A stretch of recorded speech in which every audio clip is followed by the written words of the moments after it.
A couple months ago, when we all turned on the TV that Saturday morning and saw Mitt Romney out in front of the USS Wisconsin in Norfolk, Virginia, we knew even before he made the announcement, that Mitt Romney had what it took to be the president.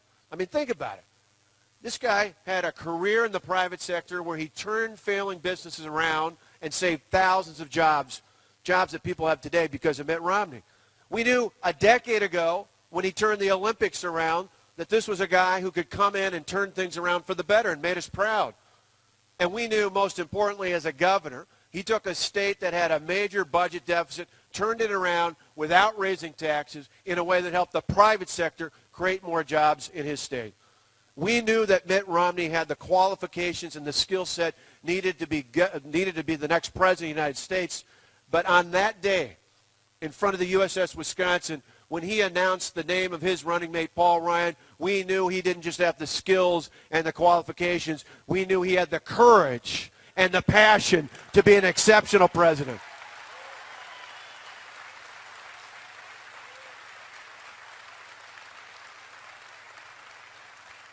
America more than ever needs a comeback team, and America has got the team they need. They've got the skills and the qualifications. I got to tell you, I've known Mitt Romney for some time. I've been impressed with him, but when he picked Paul Ryan, there's not anyone else I know outside of Mitt himself that has more passion, more courage, more intelligence when it comes to turning things around and reforming government. But more important than that, I think all of you, I know his family knows it, but any of us who knew Paul over the years know, in or outside of politics, there's not a more decent person we could have on the ballot with Mitt Romney. Ladies and gentlemen, let's give a warm welcome to the next Vice President of the United States, Paul Ryan.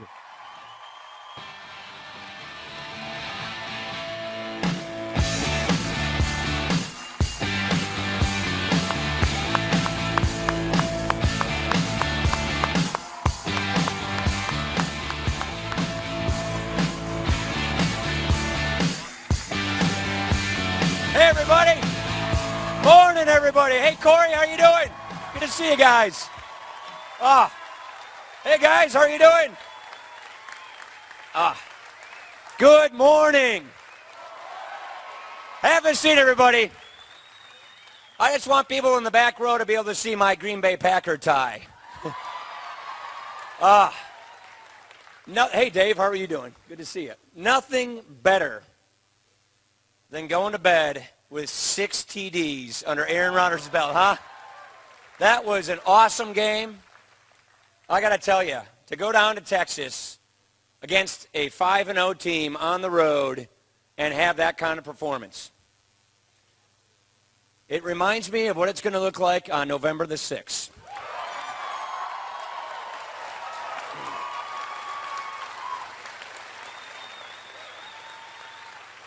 You know, not only did I wear my Packer tie about our enthusiasm, but I carry my phone with me, which is blaze orange and camouflage. That reminds me, after this election, I'm going to get to sit in a tree stand with my 10-year-old daughter for her first deer hunt after we have just elected Mitt Romney, the next president of the United States.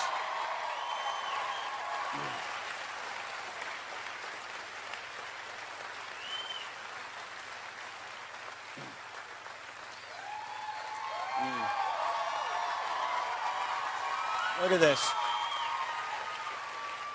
Hey, you got your Halloween costume already. That's awesome. You know what was great? It's so good to be home, by the way.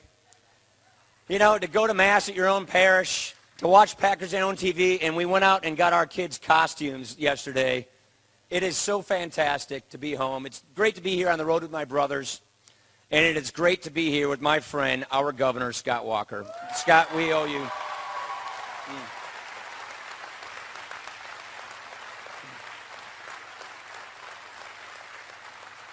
And let me say, thank you for coming out so early. Thank you for standing in the long lines. Thank you for being here with us today. Let's not forget, early voting starts pretty soon. So you can vote early. You can vote early absentee so that you can make sure we work on making phone calls and getting people to the polls. Because you know what we learned here in Wisconsin? We learned that men and women of conviction, I see Alberta Darling sitting right over there. I see Rebecca Clayfish sitting over there. We learned that if you say to people, here's who I am, this is what I believe, and this is what I'm going to do, in Wisconsin, we elect them, and then they go do it, and that's exactly what we're going to do for the United States of America. We're going to take on these challenges in this country. We're going to get the job done so we can get people back to work. That's what we've done here in Wisconsin. We learned how to do this. We have leadership. That's what we're demonstrating here in Wisconsin, leadership. Look at that debt clock over there. Look at how fast those numbers are running. When President Obama came into office, it was more than $5 trillion lower. The president came into office saying he would cut the deficit in half in his first term. He's given us 4 years of trillion-dollar deficits. He has added almost more public debt than almost all previous presidents combined. Not only do we have a string of broken promises, not only do we have a string of a lack of leadership, this debt is not only hurting our economy today, it is guaranteeing that these young kids who are getting their Halloween costumes, who are going to go out and trick-or-treating, have a diminished future. We have never done that in this country before. We have never knowingly given our kids an inferior standard of living, a diminished future. But that is exactly what we are doing by piling up this mountain of debt, by giving these deficits. And it takes leadership to confront this. That's what Mitt Romney and I are offering. We are not going to run away from these problems. We're going to run at these problems to solve these problems before they get out of our control. That's what leaders do.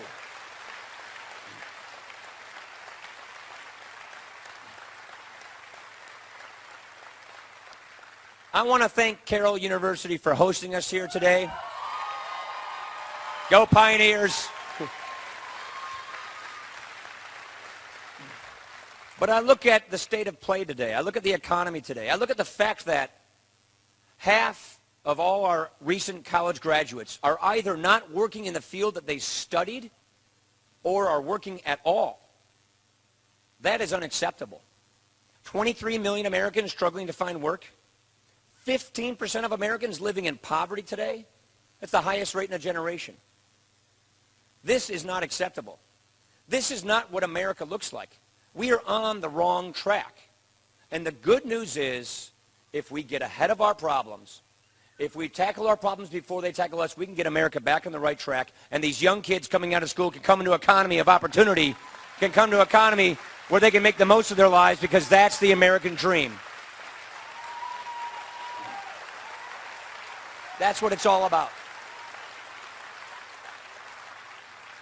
Let's take a look at, if I see a lot of familiar faces here. I've done over 500 town hall meetings in Wisconsin. So you know I'm a PowerPoint guy. So let me get into this a little bit if I could. There are monitors all around. Take a look at our debt. Now if you look at this debt here, it looks like a big mountain over on the left. That's World War II. We've had debt in America before. We've always had debt. People have debt. What matters is, how much debt do you have relative to your income? You only buy so much house to only take so much mortgage that you can cash flow based on your paycheck. It works the same way for countries as well. And sometimes you have a lot of debt. You know, Scott mentioned the USS Wisconsin. That was such a moment. My mom told me afterwards, my mom's from Fond du Lac, and she's born and raised there. Her dad was a Navy man. And so in World War II, they moved around quite a bit. And they got to go on the deck of a brand new ship for a family day, and that was on the USS Wisconsin out in San Francisco. So my mom was there as a little girl in World War II, and to be able to go out on that deck to represent our state was a great opportunity. But to think of what our veterans have done for our country, to think about what our World War II veterans and our veterans since, I see veterans around here because I see it on your hats. Thank you for giving us the freedom we have today. Thank you for your sacrifice. Thank you for what you've done for our country. I see one there. I see one over there. Thank you for what you've done.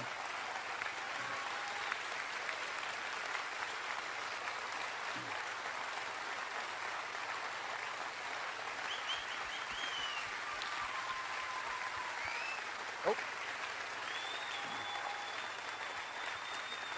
Now, take a look at that mountain there. That's World War II. We lent our government our money to fight and win World War II. Our debt got as high as the size of our economy. We borrowed a little more than 100% of our gross domestic product. And you can have high borrowing like that so long as it's temporary, so long as it's for a dedicated purpose, and you know it's going to go back down after that. And so that's what we did back then. We sold war bonds. Our citizens gave our government their money, plus they lent it to them to fight and win World War II, and then our debt went down after that. Look at where we are right now. This is what our government is telling us our debt is going to become. This is where we are headed. Our debt is scheduled to literally get off the charts. It's supposed to go to more than 2.5 times the size of our economy by the time my kids are my age. Jana and I live in Janesville. We live on the block we grew up on. We've got 3 kids who are 7, 9, and 10 years old. We know without a shred of doubt that we are consigning the next generation to this path of debt, that we're racking up so much bills in our generation that we're guaranteeing that they will not have a better future, that they will have a diminished future. That's unsustainable. We can't keep doing that. We have a moral obligation for the sake of our economy today, but for the sake of the next generation to secure the American dream for our children and our grandchildren. And that means leaders got to get ahead of this problem.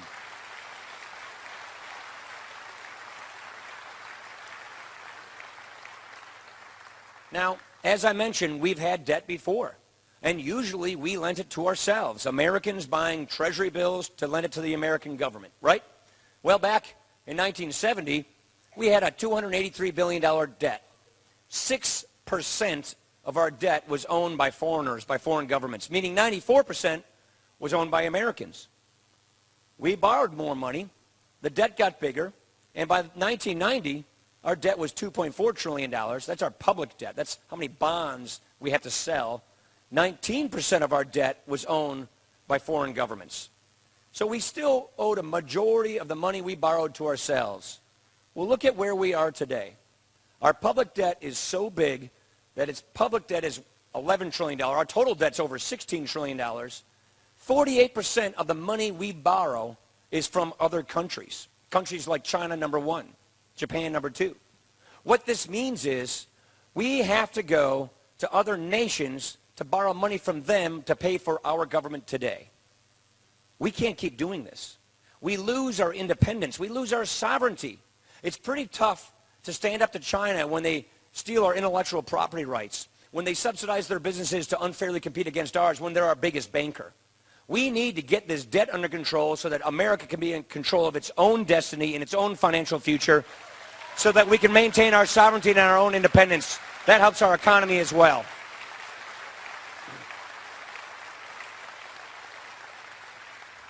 Take a look at your share of the debt. Now, I've been throwing trillions and billions and all of these things. What does this mean for individuals, for families? When President Obama came into office, he did inherit a tough situation.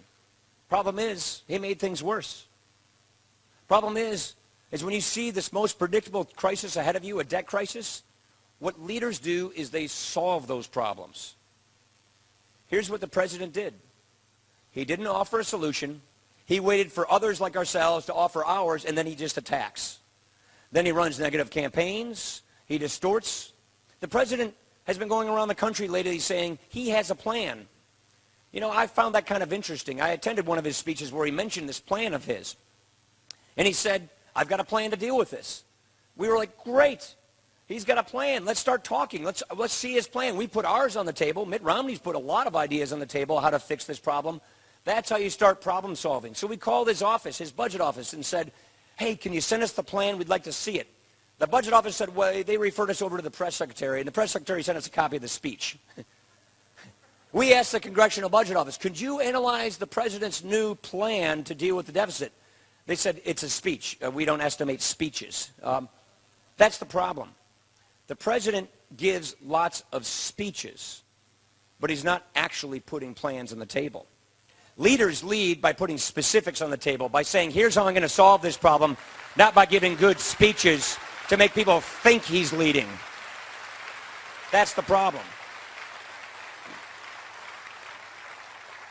And so when President Obama came into office, he inherited a difficult situation. Both political parties contributed to this mess, Republicans and Democrats. You see, what's happened is decades of politicians from both political parties made lots of empty promises to people to get elected. And pretty soon, if we have a debt crisis like that which is now plaguing Europe, these empty promises become broken promises. That's what's happening in Europe today. They're slashing health and retirement benefits for current seniors. They're cranking up taxes. They're going back into a recession. And young people coming out of school, young people coming on to the prime of their life have no opportunities. The unemployment rate of youth in Italy and Greece is over 50%. They're losing a whole generation of people. If we copy and follow European economics, we will copy and follow European results. That's the path that President Obama has us on, and that's the path we're going to get off but when we elect Mitt Romney on November the 6th.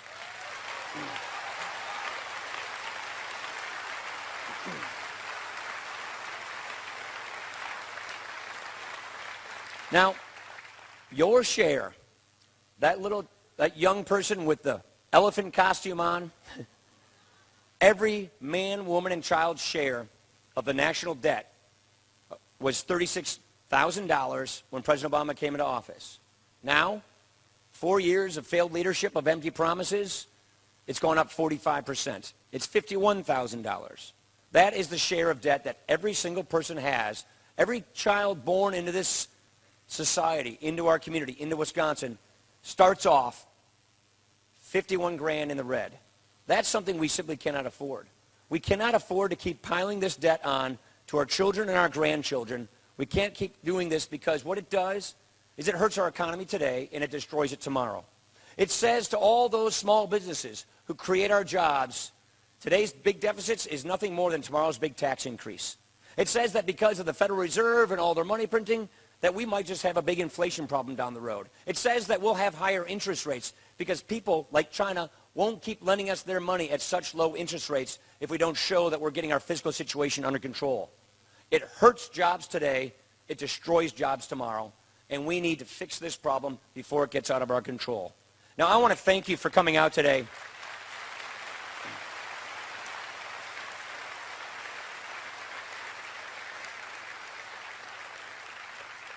I want to thank you for coming out today, and let's just have a good old-fashioned listening session and town hall meeting. So let me just ask for a show of hands.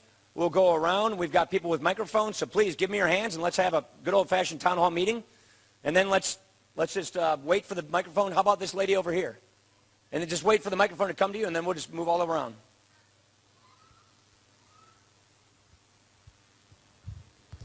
Ben Ryan, thank you so much for everything that you're doing. I'm sure everybody here really appreciates it. Thank you. Have a question as far as with prescription medications and how it fits in with the plan that you and Governor Romney have. So it also is in Medicare you're talking about as well, right? So if you take a look at Obamacare, one of the studies that have come out since Obamacare passed is that Obamacare actually raised the price of prescriptions. Our interest is not raising prescription prices, it's keeping prices lower. One thing we learned, though, about the Part D prescription drug program, it is a program that is often called premium support. So here's what happened. The prescription drug program was designed in a way that gives the senior citizen, the Medicare beneficiary, the right to choose the plan that's right for her. So she is the nucleus of the prescription drug program. What that means is she gets to pick the plan that she likes. If she doesn't like her plan this year, she can get rid of it and get another plan next year. These plans, they can't cherry pick. They have to take all comers, and we force prescription drug providers to compete against each other for her business. And we subsidize her premiums based on who she is. Total coverage if she's low income, good coverage if she's middle income, not as much coverage if she's a higher income person. And what this has done has brought costs below what we thought it would be by 41%. Name me another program that came in 41% below cost projections than this one. I mean, usually when government passes a new program, the costs go way up. This one didn't. Why is that? Because she is in charge. And these providers have to compete against each other for her business. That brought prices down. That brought prescription drugs down. That brought premiums down. That is precisely the kind of lesson that we have learned that we want to apply to the rest of Medicare for my generation. Here's the deal. You know, I look at my mom's. It's a perfect example. After my dad died, she got on a bus every day to go to Madison. She got a new degree to get a new skill. She started a small business, you know, no more than 3 employees at any one time, I think. And she paid all her payroll taxes on the promise that Medicare would be there for her. It is. That's a promise we simply must keep. And what we've learned is we can keep that promise for my mom's generation, for those who are within 10 years of retiring, if you reform it for my generation. Let's never forget, right now, that Medicare is making tens of trillions of dollars of promises to people that it has no means of paying for. It's not a partisan thing, it's a math thing. You got 10,000 people retiring each and every day, the baby boomers, and they're going to be doing so for 20 years. But because these are pay-as-you-go programs, my payroll taxes pay for my mom's Medicare, you have a 100% increase in the Medicare beneficiaries, but only a 17% increase in taxpayers coming into the program. For all of those of you who had kids in the 50s and 60s, you did a great job. You had a whole bunch of them. But our birth rates have declined since then. Our population is different. And so when this program, Medicare, grows at 8% a year, and we're doubling the amount of retirees on it, that creates a real fiscal problem. And so President Obama's answer is this. First, take $716 billion from Medicare to pay for Obamacare. Mark my words. Listen to the president's chief actuary. You can't spend the same dollar twice. You can't say, I'm taking $716 billion from the Medicare program from providers and spending it on Obamacare and say that that is good for Medicare, that goes to Medicare. It doesn't. The second thing he does, and this is the more, I think, dangerous proposal of Obamacare, is it puts 15 people in charge of Medicare that he appoints next year. The law doesn't even require that they have any medical training. 15 people, and they're in charge. They get a 6-year term, renewable once, and they are required each and every year, starting in 2014, to cut Medicare payments to providers in ways that lead to denied care for current seniors. So the philosophy, the difference is this. We want to get rid of that Medicare board. We want to stop the rate of Medicare. We believe the best way to save Medicare, the best way to lower prescription prices is to repeal Obamacare.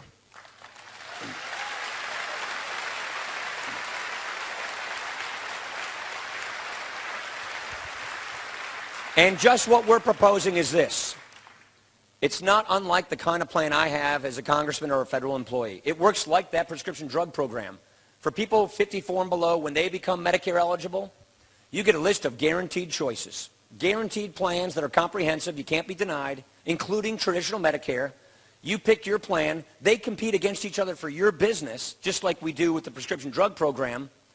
You pick the plan you like, and then Medicare subsidizes your premiums. 100% out-of-pocket coverage if you're low income or sick. The same kind of coverage you have that middle-income seniors have today, and not as much for higher-income people.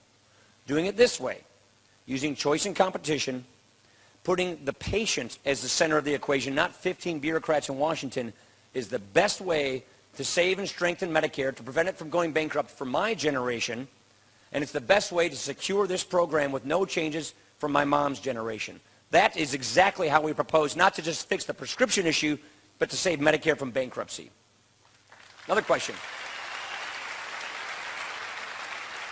How about the guy in the hat right there? Wait for the mic if you don't mind. Yeah.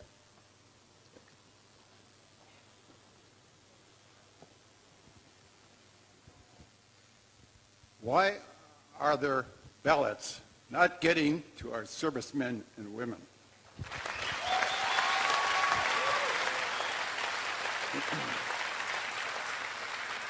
You know, of our government, in this case our state government, the GAB, not Scott, you can't selectively enforce our election laws. You can't selectively enforce voting rights. And of all the people who have a right to vote, it's our men and women in uniform, especially those that are overseas serving us right now. Of all the people who deserve this right, we've had to go to the length, our campaign, of having to bring a lawsuit to make sure that these men and women who are getting their absentee ballots, who are serving in the military, who are overseas, have enough time to be able to return their ballots so that their votes are counted. We're in court right now trying to guarantee that our men and women serving in military have this right preserved for them. And I got to tell you, we've got to win this case, because if there's anything that counts, it's your right to vote. Because if a single soldier is denied his or her right to vote, that's a shame. That's not what we can stand for in this country. They're out there fighting for our freedoms right now. They're out there securing our right to vote. The least we can do is give them enough time, because their ballots got to them late, to make sure that their ballots come back and that they are counted. How about any ladies? How about the gentleman right there? Is there a mic over here?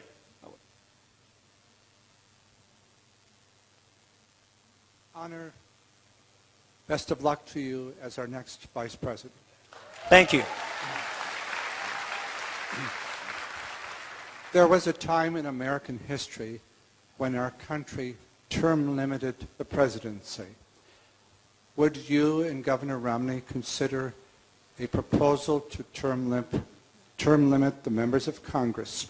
Example, 2 6-year terms for our U.S. senators and 6 2-year terms for a member of Congress. Yeah, I co-sponsored that when I was in Congress originally. I agree with that. I've always supported that in Congress. That takes a constitutional amendment. What you don't want to do is have a state do it to itself and shortchange its seniority and its clout in Congress. But I've always been a fan of term limits. I've always supported that. I've always believed that this should be something that you serve temporary, not for an entire lifetime. Look, but what we have right now in front of us is a crisis of leadership. What we have right now in front of us is this debt clock spinning out of control, is a government that is borrowing and spending money we don't have. And right now, we got to fix this problem. And I do believe that we've got to change the mindset. That is, too many politicians, like President Obama, and there are a lot of people like him in Washington, are more worried about their next election than they are about the next generation. That's got to change. But also electing leaders like Scott Walker, people like Becky Clayfish and Alberta Darling, that does it too. So yes, I've always agreed with that notion. How about over here? How about this lady right here in the red? Oh, wait for a mic if you don't mind. No one can hear you otherwise. That's all right. He'll come right to you. Congressman, I've had the pleasure of meeting you 3 years ago at a SOS summit. You took a meeting with me. You sat down with your aides. I don't know if you remember me, but my husband served 26 years as a Green Beret and died. He died from Gulf War syndrome. And you took the time, a half hour of your busy schedule, to sit down with a little old widow like me, and you cared. And I called my mom and dad right after that meeting, and I said, Mom, I think I just met a future president. Oh. I just wanted to share that story because it meant so much to me. Thank you. Thank you for your sacrifice. For what you, I do remember meeting you. It meant a lot. Thank you.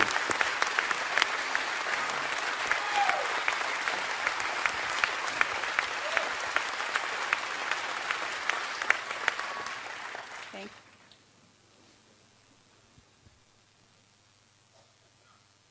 How about the guy in the red back there? I keep picking on people with red. It's like a Badger thing, I guess. Sorry. I'll go green and gold next. Thank you again. I'm a union electrician, okay? What I would like to know, every day I get these mass mailings from our union IBEW? representatives. Yep. Anyway, you know, and guys at work, you know, of course, half of them are one way and half are the other. But these, what can I tell them, or what can you tell, you know, hardworking union people who, for whatever reason, support this failed policy we've been through? What can we do in the future? What are you going to do for guys like me, for the working stiffs? It's a great question. Look, thank you for being a working stiff. You got to have jobs, right? We want a growing economy. And when you tax something more, you get less of it. When you tax something less, you get more of it. So if you tax families and small businesses more, you get less take-home pay for that family, you get less income for that small business, and you get less jobs. If you lower tax rates for families, they get more take-home pay. They can get ahead. They can save. They can start planning for the future. And if you lower tax rates for businesses, then they have more for their business to expand, to create more jobs. This is not a new idea. Jack Kennedy did this, and it created jobs. When Ronald Reagan and Tip O'Neill did this in the 80s, it unleashed unprecedented economic growth. That was in the 20th century. We are in the 21st century. Here is one of our problems. We are in fierce global competition. And so it's not just, you know, an electrician working for a general contractor, working on a school or something like this. It's the fact that most of our businesses pay their taxes as individuals. In Wisconsin, 9 out of 10 businesses pay their taxes as individuals. Drive around any one of our cities, and just go up and down 43. You will see industrial park after industrial park after industrial park. And in each one of those industrial parks is a business. 5 employees, 50 employees, 250 employees. 9 out of 10 of those businesses. When they expand, they hire electricians. They hire general contractors. They build things.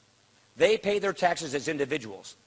President Obama is promising, it's coming in current law, that if he's reelected in January, their effective top tax rate goes to 44.8%. Put it this way, you throw the Wisconsin income tax on top of the new federal income tax that our manufacturers and our small businesses pay, and we are going to be taxing our businesses at such higher tax rates than our foreign competitors tax theirs. And here's what happens. When your foreign competitors are getting taxed at a much lower rate than you are, they win, we lose. Overseas, which to us means Lake Superior, right? Oh. The Canadians, they just lowered their tax rate to all of their businesses to 15% last January. The average tax rate on businesses in the industrialized world is 25%. President Obama is saying, let's raise it above 40%.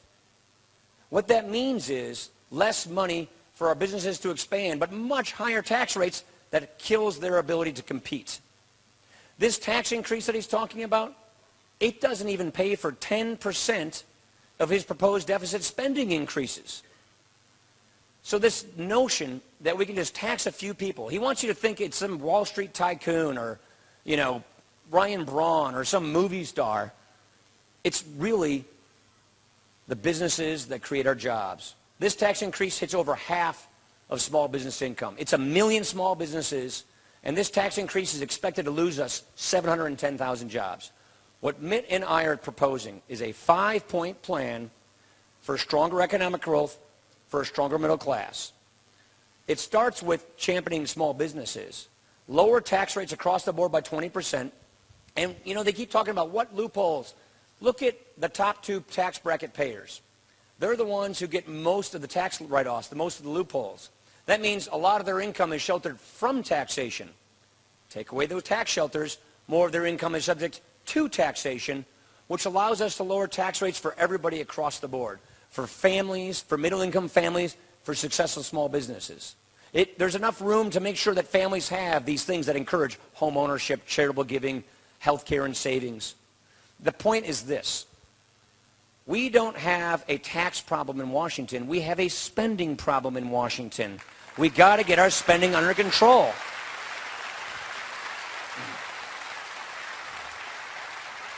And I got to tell you, for the IBEW, for pipe fitters, for manufacturers, for excavators, I know the operating engineer as well because that's a business I'm familiar with, the earth moving business. My cousins run an earth moving business in Janesville. The president personally intervened to stop the Keystone Pipeline from coming into this country. That one project would have given us tens of thousands of good union jobs, tens of thousands of good jobs of pipe fitters, of pipeline makers, of pipeline construction jobs, and would have brought that Canadian oil into America instead of going to China where it will go if we don't use it. Our second plank is we have got all this energy in North America. Let's use that energy in North America. That puts people back to work. That creates jobs for electricians. That creates jobs for manufacturers. That lowers the price of gas. That lowers the price of home heating. That lowers the price of electricity. That creates jobs. We can be North American energy independent by the end of this decade if we set our minds to it. That's precisely what we're proposing to do. And there are a lot of people who are in between jobs. Janesville, we've got a lot of people who are in between jobs. We've got great technical schools here in Wisconsin. We've got great training facilities at some of our union. I've been out to the laborers to see this fantastic training facility those guys have. We need to have a system where people can get the skills they need if they're in between jobs or they're working a temporary job so they can get back on their feet so they can get the careers that they want in the 21st century. We need to fix our schools. We need to make sure that job training is there for people who are in between jobs. We've got to get this deficit under control. And we've got to make sure, given the fact that 95% of the world's consumers live overseas, we've got to open up markets to our products so we can make more things in America, grow more things in America, and sell them overseas. Those are the kinds of things that we're going to do to create jobs. We do these 5 things. We grow the economy around 4% a year. We create 12 million jobs over the next 4 years. Specifics, go to our website and see. Specific pro-growth solutions to grow the economy, to create jobs, so people have higher take-home pay, so people have better jobs, so they can get ahead instead of falling behind like so many people are in society today. 2 more? How about the young guy over here?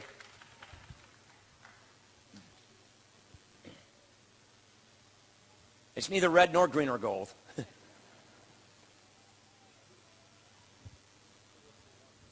Hi, I'm 13, and I was wondering, by the time I'm ready to buy a house, will the economy be turned around? Yeah. Help us.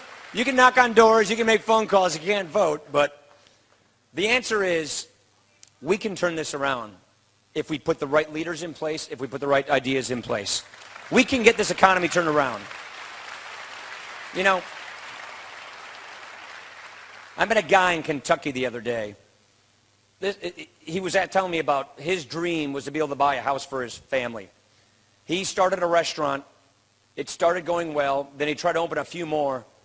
Store number 2, 3, 4, bankrupt, bankrupt, bankrupt. His restaurants were going down. They weren't working. He and his family had to move into his parents' basement. His dream was to be able to just own his own home, to put a roof over his family by himself. He failed at this dream 3 times, but he kept working at it because in America, if you first don't succeed, you try again. This guy started a restaurant called Texas Roadhouse. We got one of these in Janesville, and he has become phenomenally successful because he kept working at it. He failed, he failed, he failed. He kept working at it because he knew that in this country, if you just work hard enough, you can get ahead. If you work hard, you play by the rules, you can get ahead. And now he has a really nice house for his family. The point is, we have the most dynamic society, the most exceptional country, and we can have the fastest growing economy that produces the most prosperity. The American idea, the American system of liberty and free enterprise has done more to help the poor, has done more to give people access to opportunity and to restore the right to rise than any other economic system ever designed. Why would we want to replace it? We want to revitalize it. We want to revive it so you can have a shot at the American dream. That means get ahead of our problems. I have no doubt in my mind that we can turn this economy around, we can get it growing fast, and we can start creating jobs literally next year You know what's in front of us? We have a blockade. We have a president who said he'd do all these things, and he's broken these promises. We have a president who, of all the broken promises, said that he'd bring people together to solve the country's problems. It's the most partisan atmosphere we've ever had. We have a president who believes that borrowing and spending, regulating and money printing, and raising taxes is the secret to economic success. We know that that doesn't work. Look at Europe. It's not working there. So we need a new president. And we have a president in Mitt Romney who will be a good president. You know why he's going to be a good president? This man, of all the things about Mitt Romney we know, leadership is the first thing that comes to mind. This man is a leader. He turned around the Olympics. He turned around his state. He brought both parties together to cut taxes 19 times, to balance the budget without raising taxes. This man is a successful job creator. And by the way, being successful in business, that's a good thing. There's nothing wrong with that.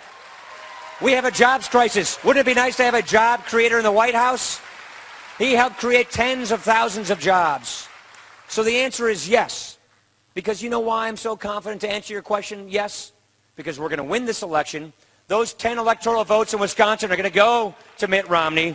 We're going to turn our state around. We're going to turn our country around. Just like when we won, Scott Walker won this election, we're going to win it here. And that means we're going to turn this state around. We're going to see this economy growing.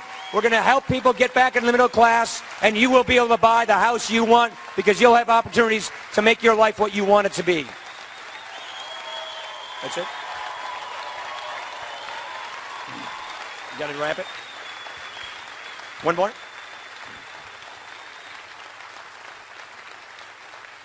All right. How about this, another young guy right here? Okay, one more. He's telling me I got one more. All right. How about this guy right here? Is there a mic?